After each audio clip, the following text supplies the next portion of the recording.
वेङ्कटनिवासाय श्रीनिवासाय मङ्गलम्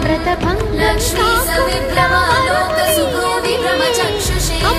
चक्षुषे सर्वलोकानां वेङ्कटेशाय मङ्गलम् श्रीवेङ्कटाद्रिशृङ्गारमङ्गलाभरणाग्रहे मङ्गलानामावासाय श्रीनिवासाय मङ्गलम् सर्वावयवसौन्दर्यसम्पदा सर्वचेतसां सदा सम्मोहनायास्तु वेङ्कटेशाय मङ्गलम् नित्याय निरवध्याय सत्यानन्दचिदात्मने सर्वान्तरात्मने श्रीमद् वेङ्कटेशाय मङ्गलम्